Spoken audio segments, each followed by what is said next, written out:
The press has complained for months that the president is unfair to them, and have even called him, quote, the divider-in-chief.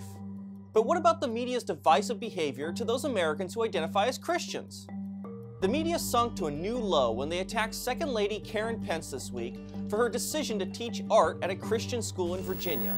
And then saw the backlash come a couple days later. Does it matter that all taxpayers pay for her housing? All taxpayers pay for her Secret Service protection? It's not her fault that she needs protection. This is the world we live in. But all taxpayers pay for, subsidize her life. Does it matter?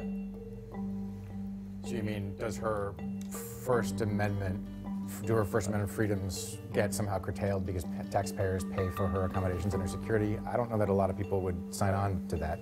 But other people have the First Amendment freedoms to criticize, and they should expect that. But also, this is criticism. This is criticism. Factor this in.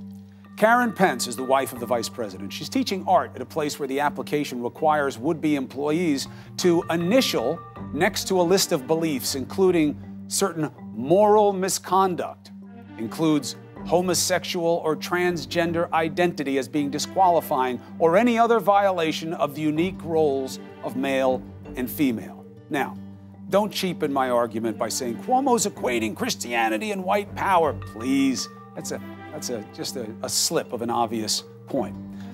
I am a flawed, failing, repentant Christian, okay? If I had any bias, it would be in favor of faith. The point is that the value of exclusion is embraced here. And our vice president's wife, in the place where she is, it does the same thing. And it adds to the anxiety for people around why this White House, why this president doesn't speak out against a member of his party that embraces a message that isolates the same kinds of people that are being singled out where the vice president's wife works. And Vice President Pence responded to this criticism. To see major news organizations attacking Christian education is deeply offensive to us. The controversy surrounding Karen Pence's employment at a Manual Christian school is absurd and worrying. The employment application makes applicants sign a pledge not to engage in homosexual activity or violate the, quote, unique roles of male and female. Keep in mind, this is not the only aspect of the Emmanuel Christian School's Code of Conduct, which sets strict guidelines for the staff to adhere to the teachings of the institution's religious orientation. As Chad Felix Green, a gay conservative writer for The Federalist, wrote, quote, the school makes it clear it is the rejection of moral conduct and not the person that is at issue. This is a religious school that takes the dictates of Christianity seriously. Is it no longer acceptable for such a thing to exist? Is it no longer acceptable for a person who holds public office to be committed Christians? Former President Barack Obama once said, I believe that marriage is the union between a man and a woman. Now, for me as a Christian,